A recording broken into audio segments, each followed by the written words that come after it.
Back news. Jagan tour ఉందంటే చాలు war scene create చేస్తున్నారంటూ మండిపడ్డారు వైసీపీ అధినేత. తనని కలిసేందుకు వచ్చే అభిమానులపై లాఠీ చార్జ్ చేస్తున్నారంటూ ఫైర్ అయ్యారు. చంద్రబాబు ఎందుకంత భయపడుతున్నారని ప్రశ్నించారు జగన్.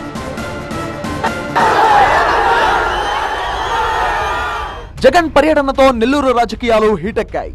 నెల్లూరు జైలులో కాకాని గోవర్ధన్ రెడ్డితో ములాఖాత్ అయిన జగన్ అక్కడి నుంచి ప్రసన్న కుమార్ రెడ్డి ఇంటికి వెళ్లి ఆయన కుటుంబ సభ్యులను పరామర్శించారు. జగన్ పర్యటన సందర్భంగా ఉద్రిక్త పరిస్థితులు తలెత్తాయి. జగన్ ను చూసేందుకు జనం ఎగబడ్డంతో పోలీసులు లాఠీచార్జ్ చేశారు. పోలీసుల తీరుపై నల్లపరెడ్డి ప్రసన్న కుమార్ రెడ్డి ఆగ్రహం వ్యక్తం చేశారు.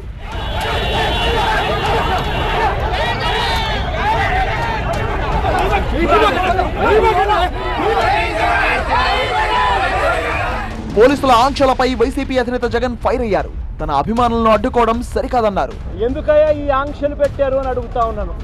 ఎందుకయ్యా ఒక రాజకీయ నాయకుడు తమ పార్టీకి సంబంధించిన వాళ్ళను కలవడం ఏమైనా నేరమా అని అడుగుతా ఉన్నాను. అలా కలవడానికి వస్తే అదేమైనా తప్ప అని అడుగుతా ఉన్నాను. రాష్ట్రంలో శాంతి భద్రతలు క్షీణించాయన్నారు జగన్. రెడ్ బుక్ రాజ్యాంగంతో ఈరోజు రాష్ట్రంలో ఎమర్జెన్సీ తరహా పరిస్థితులు ఈరోజు రాష్ట్రంలో నెలకొని ఉన్నాయి అని చెప్పడానికి రాష్ట్రంలో జరుగుతూ ఉన్న అనేక ఘటనలన్నీ కూడా ఇవాళ రాష్ట్రంలో ఉన్న ఎమర్జెన్సీ పరిస్థితులను కంటికి కనపడేట్టుగా చూపిస్తాయి. ప్రజలు తన దగ్గరికి రాకుండా కుట్రలు చేశారంటూ టీడీపీపై మండిపడ్డారు వైసీపీ అధినేత. నన్ను అభిమానించే వాళ్ళు ఎవరైనా కూడా వస్తే తప్పేమిటి అని అడుగుతా ఉన్నాను. వాళ్ళను రానివ్వకుండా ఏకంగా రోడ్లన్నీ తోవారు. సందులు బొందులు ఎక్కడి నుంచి అయితే బండ్లు వస్తాయని అనుకుంటున్నారో, 2 వీలర్స్ వస్తాయని అనుకుంటున్నారో రాకుండా చేసేందుకు ఏకంగా రోడ్లను తవ్విన అధ్వానమైన పరిస్థితి బహుశా ప్రపంచ చరిత్రలో ఏ రాజకీయ పార్టీకి ఉండదేమో, ఒక చంద్రబాబు నాయుడు గారి పార్టీకి తప్ప.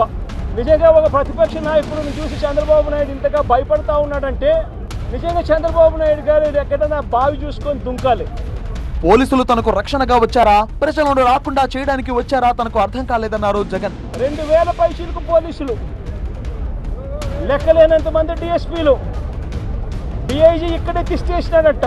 నాకు ఆశ్చర్యం అనిపించింది. అసలు వీళ్ళంతా కూడా నా సెక్యూరిటీ కోసం కాదు, వీళ్ళంతా జగన్ వస్తా ఉన్నాడు అని అంటే జగన్ను చూడడానికి అభిమానులు ఎవరైనా వస్తారేమో, ఆ అభిమానులను ఆపడం కోసం ఇంతమందిని ఉపయోగిస్తా ఉన్నారు. ప్రసన్న కుమార్ రెడ్డి ఇంటిపై దాడి అమానుషమన్నారు మాజీ సీఎం. ఇలా మనుషులను చంపేయడానికి ఏకంగా 80 మందిని 100 మందిని ఇళ్లకు పంపించేసేసి వాళ్ళు తాగుండి రాడ్లతోనూ కర్రలతోనూ మారునాయుధాలతోనూ వచ్చి కార్లను కూడా తిప్పివేసి పడేసే పరిస్థితిలోకి వాళ్ళు వచ్చి ఇల్లు మొత్తం ధ్వంసం చేసి, ఇంట్లో 83 ఏళ్ల ప్రసన్న అమ్మ, ఆవిడ మహిళ కాదా అని అడుగుతా ఉన్నా నేను.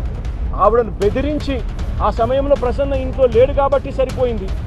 ఒకవేళ ప్రసన్న ఆ సమయంలో ఇంట్లో ఉండింటే ప్రసన్నను చంపేసే కార్యక్రమం కూడా జరిగి ఉండేది కాదా అని అడుగుతా ఉన్నా.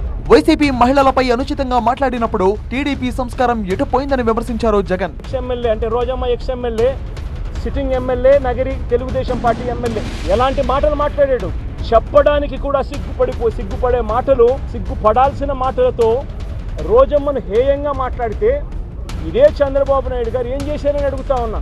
మొన్న జెడ్పీ చైర్మన్ హారికమ్మ కారు ఆపి అద్దాలు పగలగొట్టి కర్రలతో దాడులు చేసి కారులో తాను తన మొగుడు ఉండగానే దుర్భాషలాడుతూ అన్యాయమైన తిట్టులు తిడుతూ వారి మీద దాడి చేయడం అన్నది మీ డిక్షనరీలో అర్థం ఏమిటి చంద్రబాబుని అడుగుతా ఉన్నా.